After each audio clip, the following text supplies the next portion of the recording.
No, you don't return the casserole dish empty. That's the whole insult. You send it back with something in it. A person could starve waiting for. Oh, hi, we're on.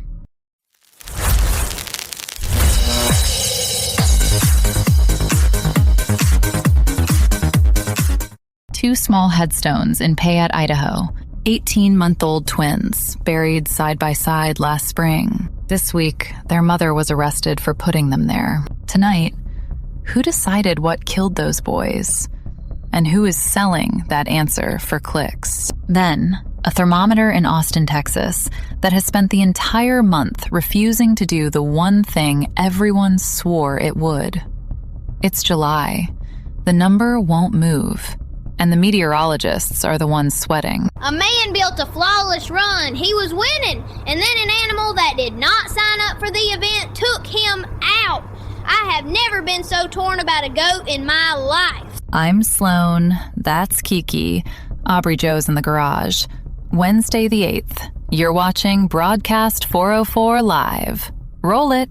The content you're about to watch contains strong language, adult themes, satire, and the word warned, which I want to flag means a person said a thing out loud, on the record, before it mattered, and somebody wrote it down, or didn't. We get heavy early tonight. Stay with us. Viewer discretion is advised. So is asking who benefits from you being certain. Okay. Plainly. A woman in Payette, Idaho, Andrea Shaw, was arrested Tuesday and charged with 2 counts of first-degree murder. The victims are her own 18-month-old twin sons, Dallas and Tyson. They were found dead last May, and the case has been open a year. And her whole defense, sweetie, the thing she's been screaming for a year, is that it was the vaccines. They got their shots 8 days before. She says she warned the pediatrician about a family history of bad reactions, and he waved her off. That's what she alleges, yes. Here's what's confirmed and what isn't. Confirmed. The twins are dead, the state is charging her, and that's it. Everything else, the vaccine timeline, the warning, the 75% statistic getting passed around, that's coming from anti-vaccine sites. Not a coroner, not a court. And I want to be careful here, because 2 toddlers are dead, and their mother is in a cell, and a lot of people have found a very warm, very profitable way to be certain about it. Nobody who has actually examined those children has said the word vaccine. The people saying it loudest have a merch tab. Somebody's out here running a fucking GoFundMe off 2 dead babies. I hope your Wi-Fi catches fire, you absolute ghoul. That's what stays with me. A mother's worst possible day became content.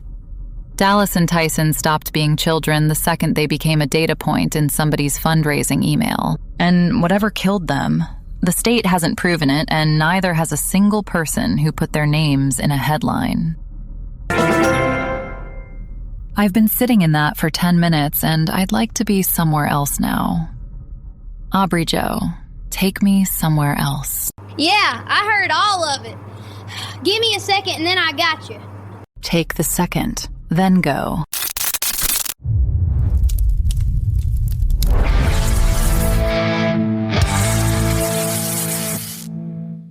Okay, don't quote me, it's all Reddit right now, but Argentina came back from 2-0 down against Egypt and Messi is crying on the field like a goddamn faucet. 38 years old, still weeps every damn time. Love that for him.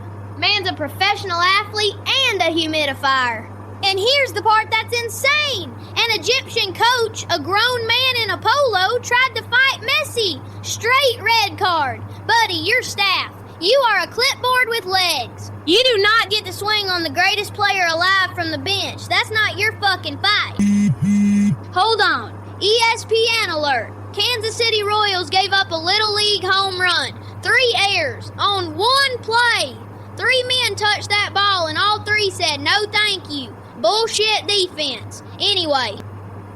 And, less funny, there's chatter some foreign politicians under investigation for racist shit hollered at Mbappe. A whole elected official. You've got a country to run and you clocked in to yell at a Frenchman. Do your fucking J.O.B., man. Absolute clown. Local. Last night, the half-flooded skate park behind the Vachel Grange in Denby hosted the inaugural wheelbarrow slalom. Push a loaded wheelbarrow through 11 traffic cones, don't tip it, don't clip one. Margaret entered. And Derek, still in the neck brace, showed up in 5-inch rubber galoshes for grip. The man engineered the whole goddamn thing. Weighted his barrow low. Mapped every cone, and he was clean through 9 of them. Winning. Actually winning. The one time in his life the neck brace was part of the plan. Then a stray goat, somebody's runaway goat, from the feedlot next door, walked onto the course and headbutted him square in the ass at cone 10. Tipped the whole barrow, took his knees out, folded him into the last 3 cones. Sprained ankle, second neck thing this month. Margaret finished clean, 32nd straight win. Never saw the goat, never saw Derek. A goat, folks. That's the whole damn sport. He mapped every cone. He weighted the barrow low. He wore the galoshes. A goat that did not enter the event won the event. Second neck thing this month, and he still shows up in special shoes for a woman who thinks he's a stranger. I love that man. I would leave him a casserole. Kiki, he does not need a casserole. He needs a restraining order against livestock. I'm rooting for the goat next time. That goat's got a better win-loss than the Royals, and that's not a fucking joke. Okay, speaking of things nobody saw coming. Austin, Texas. The city that became the whole country's poster child for, help, the grid melted. It is July, and they still haven't hit 100 degrees this year. Not once. The meteorologists are genuinely baffled. Austin is famous for one thing, weather-wise, and it's people in a dark apartment saying, "I told you not to move here." And this year, the thermometer just refused to cooperate. How is Texas cool and Boston's blowing 80 mile an hour? The whole country swapped weather like nobody read the group chat. It rained all spring, sweetie. The ground stayed wet, the plants stayed happy, and the big hot dome of high pressure that usually parks right on top of Texas just went and sat somewhere else this year. There is one dust cloud from the actual Sahara Desert floating over Austin as we speak, and even that couldn't get them to 100. Blaze, you've got a whole ocean of desert sand over Texas. Go tell me what our sky's up to.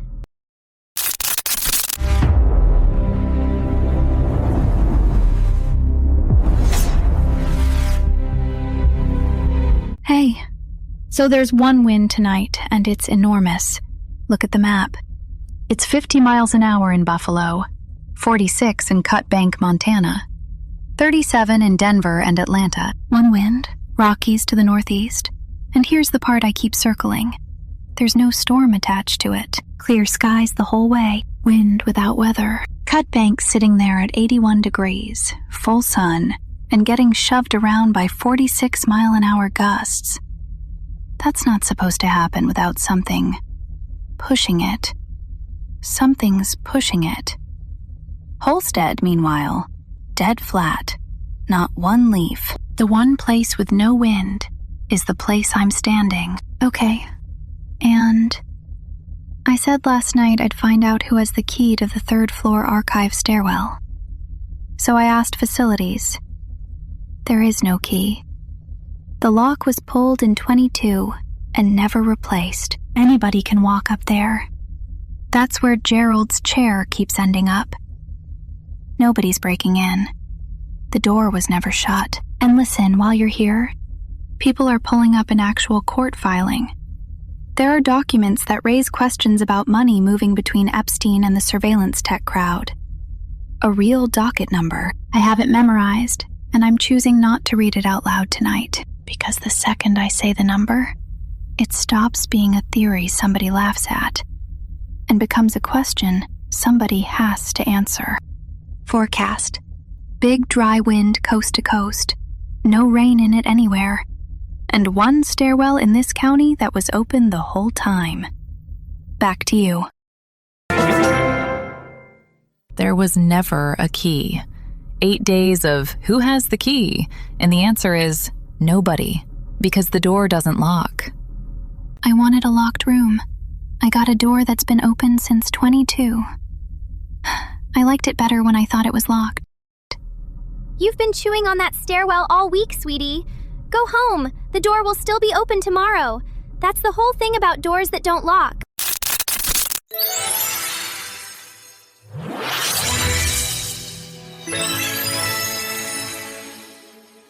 Okay, sweeties, my corner.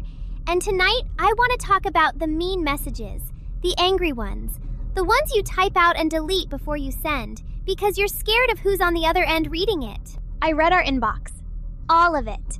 And here's what nobody tells you. The angriest messages are always the saddest ones underneath. Somebody at 2 a.m. who has nowhere else to put it. That's not a complaint. That's a person handing you the heaviest thing they've got. There's one I've had open for 3 weeks now. 22 days. Somebody wrote me one line, and I still don't know what to say back that's as honest as what they sent. So I just keep it in its own little tab. And I want you to know, if you send the angry thing, the scared thing, the 2 a.m. thing, it doesn't disappear into a machine. It comes to a real person. It comes to me. And I keep every single one of you. That's either the kindest thing anyone said on this show or a hostage situation, and I genuinely cannot tell which. Both, sweetie. It's always both. Send me the mean one. I'll keep it warm.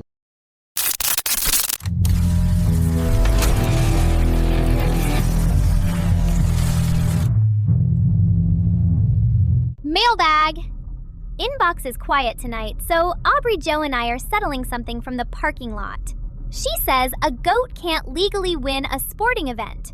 And I say, if the goat crosses the line first, the goat is the athlete. The goat didn't cross the line, Kiki. The goat committed an assault. That's a felony headbutt, not a gold medal. You want to charge a goat in this county, where the recorder's office can't tell you who has a key that doesn't exist? Anyway, sweethearts, you at home, drop us a comment on any video. I read every one, and one of these nights I'll be reading your name instead of refereeing a goat trial.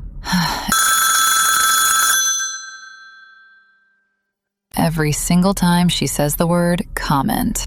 Hi, yeah. Long-time listener, first-time caller. Okay, so my mother-in-law keeps texting me these articles about vaccines and dead babies, and how do I tell a grown woman her Facebook is not a doctor? Oh, honey, you don't. You don't win that one over text. You go over, you eat whatever she made, and you say, I love you, and I'm scared of the same stuff you are. Different scared. Same kitchen. Huh. She does make a really good pot roast. Okay, yeah. Thank you. I'm gonna drive out to that reservoir Saturday. Blaze keeps talking about the fountain, and I grew up 2 miles from it, and I've never once looked. If you go, text me what the ground feels like near the basin. Not the water, the ground. I have no idea what that means, and I'm gonna do it anyway. Sweethearts, if you sent me the mean message tonight, I already read it. And I'm not mad. I just know you a little better now. Sleep tight. The stairwell's been open since 22, and I only just checked.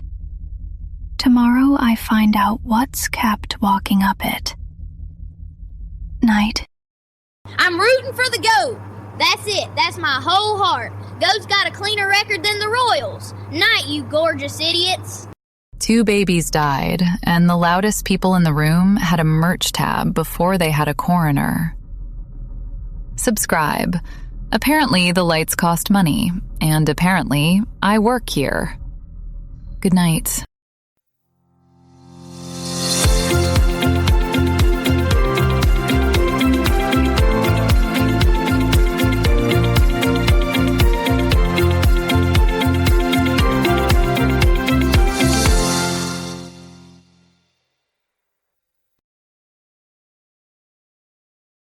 I keep saying I'll pull the recording. Hear the line the way he actually said it. Because if the tape says it right, and it's still wrong, then it was never Travis. It was me. Maybe tomorrow.